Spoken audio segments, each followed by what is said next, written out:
नमस्कार दोस्तों, स्वागत है आपका अपने ऑनलाइन चैनल माइंड मैप के इस प्लेटफॉर्म पर।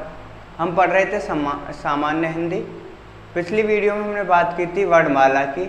वर्णमाला में हम आज पढ़ेंगे स्वरों की, बात करेंगे आज स्वरों की। तो स्वर क्या होते हैं? तो स्वर जो स्वतंत्र रूप से बोले जाते हों बिना किसी की सहायता से। तो जानते हैं, मैंने बताया था स्वर 4 प्रकार से बांटे हैं: ह्रस्व स्वर, दीर्घ स्वर, अयोगवाह और प्लुप्त स्वर। तो ह्रस्व स्वर मैंने बताया था कि ह्रस्व स्वर ए, ई, ऊ और रे, ये ह्रस्व स्वर हैं और इन्हें मूल ह्रस्व स्वर भी कहते हैं। दूसरा है दीर्घ स्वर। दीर्घ स्वर में 7 हैं ये: आ, ई, ऊ, ए, ऐ, ओ और औ।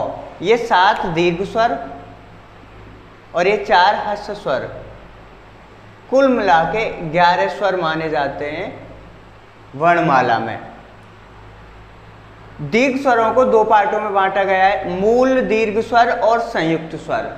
मूल दीर्घ स्वर आ, ई और ऊ, और संयुक्त स्वर ए, ऐ, ओ, औ, क्योंकि ये स्वर 2 स्वरों के मेल से बने हैं।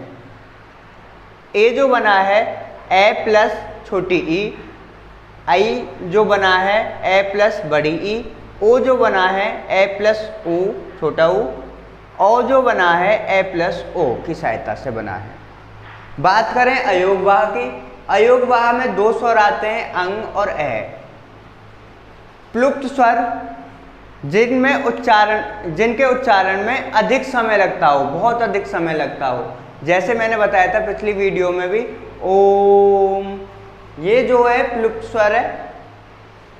जीभ के प्रयोग के आधार पर बात करें स्वरों की, तो जीभ के प्रयोग के आधार पर 3 प्रकार के स्वर हैं: अग्रस्वर, मध्य स्वर और पश्च स्वर। अग्रस्वर जिन स्वरों का उच्चारण जीभ के अग्रभाग से किया जाता हो, जैसे छोटी ई, बड़ी ई, ए और ऐ। वहीं मध्य स्वर की बात करें तो जिसका उच्चारण जीभ के मध्य भाग से किया जाता हो, तो वो एक ही है, बस ए। पश्च स्वर जिनका उच्चारण जीभ के पश्च भाग से किया जाता हो, ये आ, ऊ, ओ और औ, ये पश्च स्वर की कैटेगरी में आते हैं। उसके बाद बात करते हैं मुख खुलने के आधार पर। मुख खुलने के आधार पर 4 प्रकार से स्वरों को बांटा गया है: विवृत जिसमें पूरा मुंह खुलता हो, जैसे आ। अर्धविवृत जिसमें आधा मुंह खुलता हो, ए, औ, इसमें आधा मुंह खुलता है। समृत जिसमें आधा मुंह बंद रहता हो, जैसे ए और औ। अर्धसमृत इसमें लगभग मुंह बंद रहता हो, ई, बड़ी ई, ऊ और बड़ा ऊ। ओ। अब तीसरे की बात करें, ओठों की स्थिति के आधार पर, मतलब हमारे लिप्स के आधार पर, इन्हें 2 बांटों में बांटा गया है: अवृतमुखी और वृतमुखी। अवृतमुखी कौन से हैं? अवृतमुखी उन्हें बोलते हैं जिनमें हमारे होठ गोल नहीं होते हों या वृतमुखी नहीं होते हों। हमारे होठ जो होते हैं या ओठ जो होते हैं गोल ना होते हों, जैसे ए, आ, ई, ए और ऐ।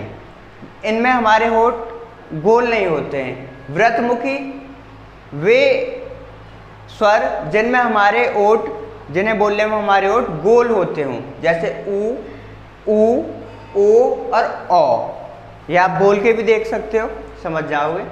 उसके बाद में बात करें चौथे की, नाक व मुंह से हवा निकलने के आधार पर, तो इन्हें भी 2 पार्टों में बांटा गया है: निर्नासिक और मौखिक। निर्नासिक या मौखिक जिनमें हवा मुंह से निकलती हो, सिर्फ और सिर्फ मुंह से, जैसे ए, आ और ई। अनुनासिक जिनमें हवा मुंह और नाक दोनों से निकलती हो। जितने भी चंद्र बिंदु वाले स्वर होंगे वो सभी क्या होंगे? अनुनासिक होंगे। ई और अंग ये जो होते हैं ये अनुनासिक स्वर होते हैं। बात करें घोषत्व के आधार पर, स्वर तंत्रियों में श्वास कंपन होता है तो संघोष ध्वनि उत्पन्न होती हैं। सभी स्वर जो होते हैं वो संघोष ध्वनियाँ होते हैं। बात करें अब मुख के आंतरिक भागों के आधार पर स्वरों की बात करें, स्वरों के मुंह के आंतरिक हिस्सों के आधार पर, तो इसे 4 पार्टों में बांटा गया है।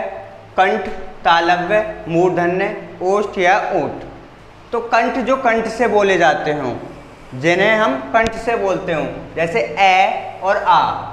तालव्य जिन्हें हम तालू से बोलते हों, छोटी ई और बड़ी ई।